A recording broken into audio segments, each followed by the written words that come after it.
everyone, and welcome to the show. Hello, Millie. You like the new intro? I'm inspired by my friend Joseph Jaffe, who does a show every day at noon called Corona TV, and you can find it at coronatv.show. And that was kind of cute. So let me bring my mom on. Let's see. Hi, Mom. Welcome to the show. Hi, Steve. I'm thrilled to be here today. This is the excitement for my day. I'm very happy to see you. You look great today. Thank you. I put on lipstick today. Yeah, Well, that it shows. It's very nice. a big deal. Thank you. So I know I look forward to it too, and it's really been just great. It's been a wonderful thing to do together. And what we're doing is I gave you a gift from my friend Jan Zlotnick, and he wrote a book called 23 Things I Wish I Could Ask My Mom and Dad Today. So you've enjoyed the book and chosen a question that we're going to ask. We're going to answer the question. So why don't you read today's question? All right. Today's question is, were you ever disappointed in one of your heroes? Well, when I read that question, just like all the other questions we have done in the past, at first, I have to give it some thought. It takes me a little while, sometimes takes me a little longer to get an answer. And the same thing happened this time. It took me time. But when I got the answer, one thing led to another, as always. So I have prepared a good answer to that hero question today. Okay. So let's hear it. So first of all, forget being disappointed. Who were your heroes? Who's the hero that we're going to talk about? Well, there's one main person that I thought about pretty quickly. My Aunt Mary. We were very close. My Aunt Mary lived in the neighboring town, and when I was a little girl, we were able to walk to her home in another city. They weren't that far away, and she was able to come to us. She lived in a nice area where there was a wonderful beach and park. And so our goal was frequently, my mother and I don't remember my father doing this, but my mother and I would walk to East Boston to visit my Aunt Mary and have a walk to the beach. And I remember a lot of wonderful things about her. She was a fun person. And I was a little kid. And I don't remember really can say that I had fun as a teenager. But when I was with my Aunt Mary, I had fun. And one of the times that stands out in my mind was when it was my birthday and we went to the park. Nice, beautiful day. And she brought me a homemade birthday cake. I don't know how old I was, but I don't think I ever had a birthday cake. So I was thrilled. And she would come over and she would have fun with me. I don't remember what we did, but I always looked forward to having her company. And this went on in my childhood. And then when I grew a little older, and I don't remember if I was a young teenager at that point in time, we were sitting around the kitchen table, and I thought I had a problem. I don't know what my teenage problem was, but I brought the subject up of what was bothering me. And my aunt said to me, I don't remember exactly, but she said to me, "Hey, kiddo, you don't know what trouble is. I have problems." And I didn't know anything about big problems or little problems. I had a sheltered childhood. And when she told me that my problem doesn't mean much of anything because she had big problems. Mm-hmm. So that's what I remember, that I was disappointed in her, in my hero, because she was the person I looked forward to and had fun with. And she never said anything negative to me. And And here she was telling me I didn't have a problem. So I didn't understand the grown up, and she didn't understand the child. Wow. And so that I never forgot that. And like this question brought that to my mind. Wow. So Do you know what problems she was having, or I don't you it just never remember, got talked about? I can't remember at all, but it was some kid's problem. Maybe someone didn't include me in something, or maybe I got a good didn't get a good mark in school. I have Right. no idea what it was, but to me at that time, that was a problem, and she did not understand and say to me, "Oh, Millie, you'll handle it and you'll grow out of it or whatever." Yeah. No, she was just telling me she had big problems. And then later in life, I got the understanding of what her problems were. She had major problems. But as a kid, I didn't know about such things. So that was my hero, disappointment in my hero. But then she redeemed herself. And then what? Did she redeem herself? No, no, that's the way that relationship was. We were always close. She was the member of the family that had a camera. My mother and father, they didn't have cameras, those little baby Kodaks.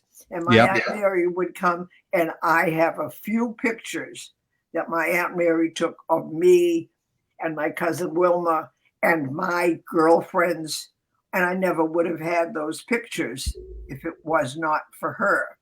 So that time that I was disappointed in her, that passed, and she was my still good, loving Aunt Mary.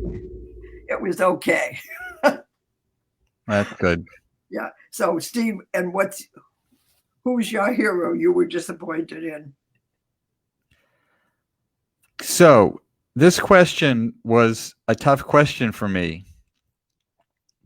I've muted your mic just for a minute because we were getting some feedback, but I'll turn you back on in just a second.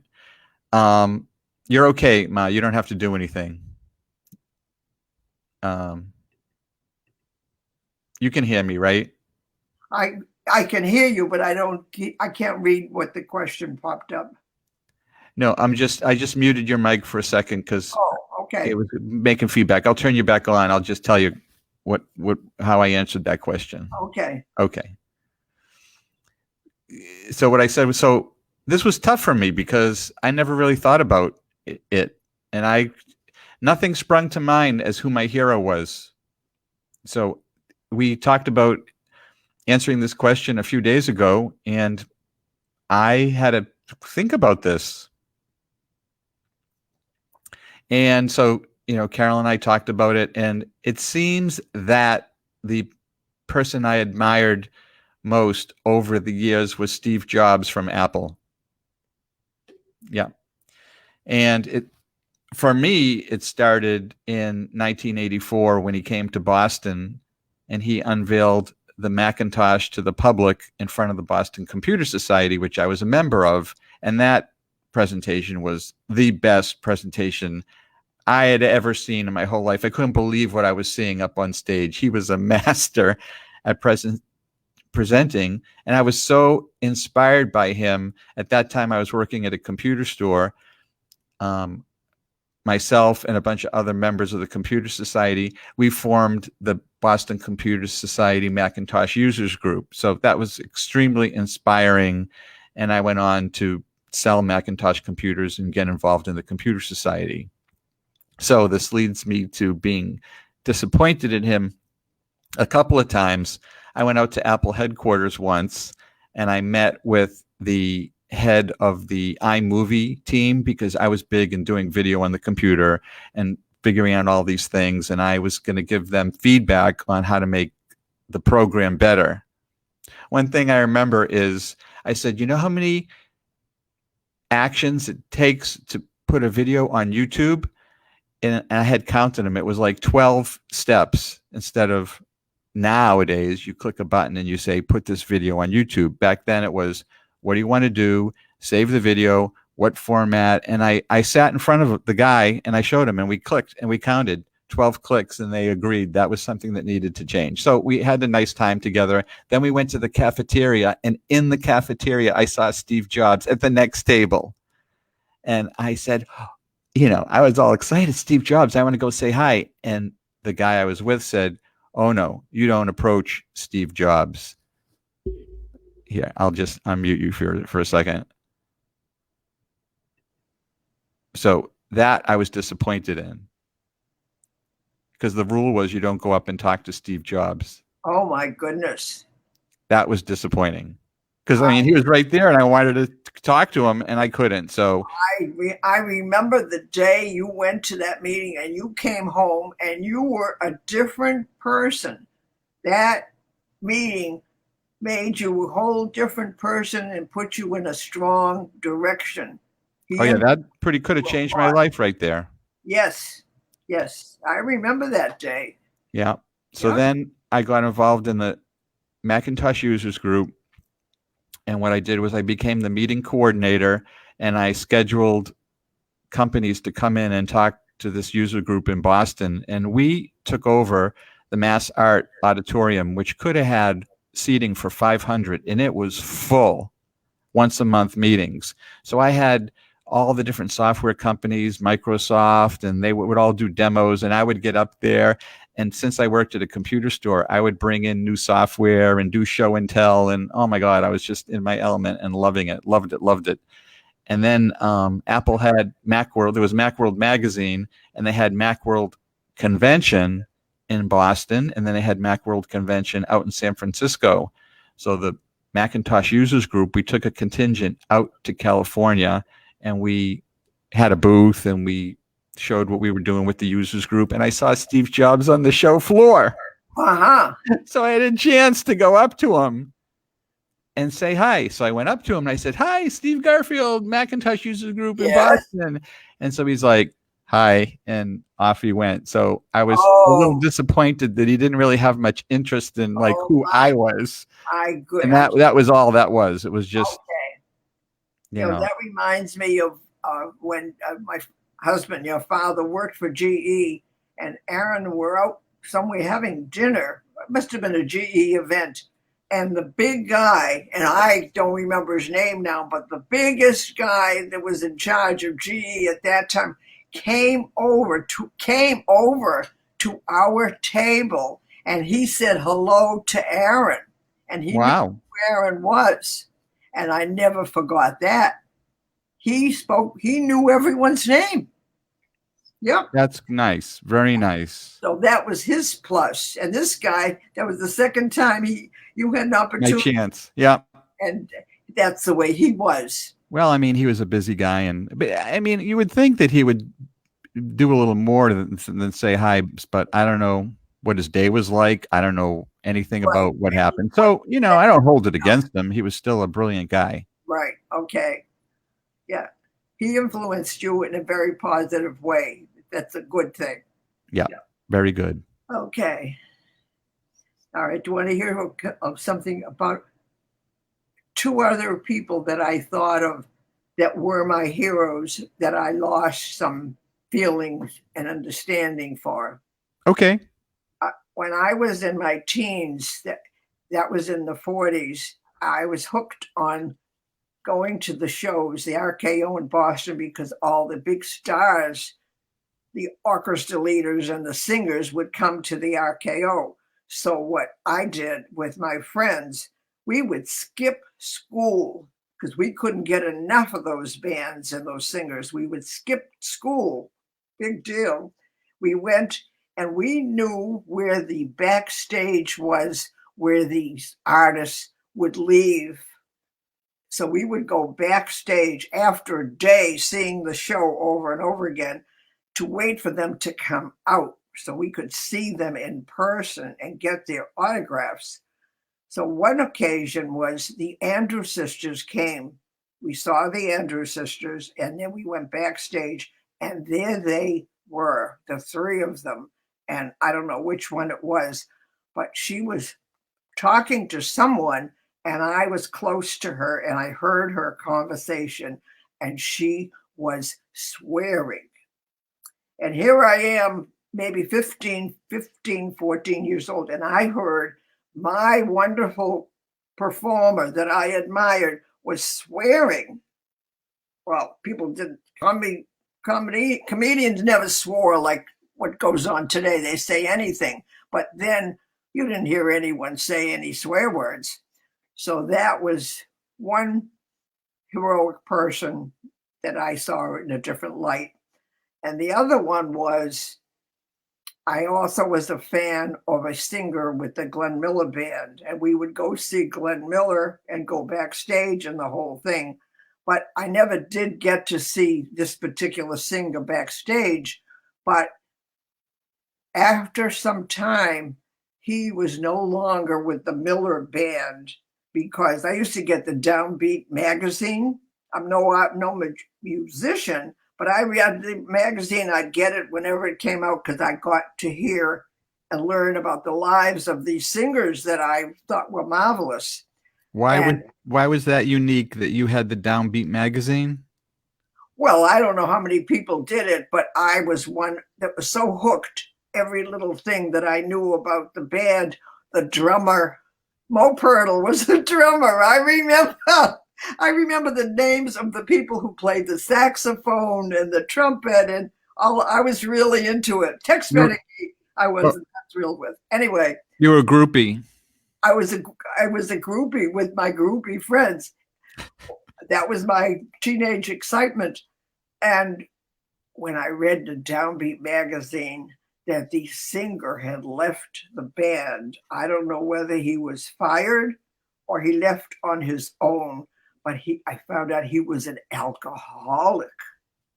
Wow, that was a crushing blow to me because that was my guy. Wow. So those are the things I remembered because I had this question to think about. Wow. Wow. I haven't thought about that in years, but when it happened, it was very disappointing experiences. Wow. Yeah, we would go to the theater, stay all day, watch that movie many times until the show came on, and then we would take turns saving our seats, going to the ladies' room and having the lunch that we brought, going back into the theater to see another show, and we stayed all day. So, just so I understand what's happening here, Yes. you're watching a movie and seeing live people? Well, that was the show. You paid whatever little amount it was. The program was the news of the day. That was one The thing. movie, newsreel, yep. Another thing. And a movie, whatever the movie was. And then there was the band, and the curtain opened. Before the curtain opened up, Miller started to play his music. Glenn Miller. And then the curtain would open slowly, and there was the band. Wow. And it was very, very exciting. And so I was hooked. I was hooked. And it wasn't enough for us to skip school one day. One day we went in the theater and we paid a price. We would go in the back door.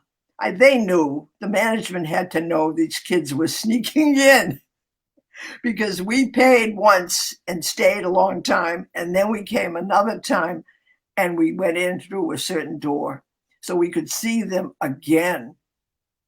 So what you're telling me is you paid to go see the movie and the band. Yes. And then this other time you snuck in the door? Yes. We knew a door to get into, and we stayed all day because when you first got in there, people had the front row seats. So if you stayed there longer, you worked your way up, so you wound up in a better seat. So how many shows a day did the Glenn Miller Band play in this theater? That's a good question. I don't know. More than two? Maybe 2 or 3, because we didn't stay for the evening show. Well, why didn't the management clear out the theater in between shows? I don't know what. I don't know. So the show ended, and then you'd go. The people in front would leave, and then you'd go closer and get better seats and stay Right. and watch the news again and And watch the movie again. Same right. movie, Right. Oh yeah. nah, same movie. Same movie. Yeah. Yep. But And we didn't then get. Glenn Miller would come and he'd play all the same songs. Yeah. Oh, and one time, now that we're talking, I remember after all that time, then there was a theater in Boston, the Old Howard. It was a burlesque place. And they put on burlesque shows. But in addition, one time we found out, in addition to the burlesque show, they had a Glenn Miller movie. I don't think he was there in person, but it was when Glenn started to make movies, and we found that out. So we kids went to the old burlesque house, the old Howard, to see the Miller movie. And when that Miller movie came to other theaters, we went to see the movie again. We couldn't get enough of him. So, what And was to this day, I still get excited and thrilled to hear his music. Okay, Ma, that's exciting, and I'm very interested in that. But I'm also interested in this burlesque show. Okay. What went on there? The only thing I remember, the funny thing that I remember is the Candy Man. There was a live Candy Man who would go around with his thing carrying the candy. Candy, candy, anyone for candy? That's what you remember about the burlesque show, Ma? That I don't remember. No, but Ma, there were girls on stage that had Yes, no. Did they have clothes on, or what's going on here? Well, they must have had clothes on. They were teasing. They didn't. They really didn't take their clothes off, and I didn't pay attention. I wasn't interested. I was waiting for the movie. But Howard Theater is famous in Boston for being a burlesque theater. Right. No, I can't remember. The only thing I remember was the Candy Man. Oh my goodness, Ma, that's hilarious. Did you ever hear me tell that story? Never. Okay. Or so there's something new you learned about your mother. She went to a burlesque house just to see a Miller movie. And today you can see it at home in your comfort. Right, right. And when he died, he died. He was in the service. He had volunteered the band. He volunteered his services, and they were flying. I think it involved England, and they never found what happened to him. Oh. He used to search it and talk about it. Yeah. Never found any evidence of what happened to him, but he was overseas volunteering his time, and that was a crushing thing. Wow. And this day, when they write about something about that era, they'll mention Miller. Yep. Those were wonderful, exciting times. Yep, that's amazing. Well, we had a great time chatting. I enjoyed it. Okay, me too. Me too. And now, as soon as we get through here, first chance I get, I'll look and see what I can talk about, what we can talk about next week. Now, all right. Well, I see your phone's ringing, so I'll let you get the phone, Ma. Is that really a person, or is that you? No, it's just me ending the show. Okay. All right. All right. Bye-bye. Or so long.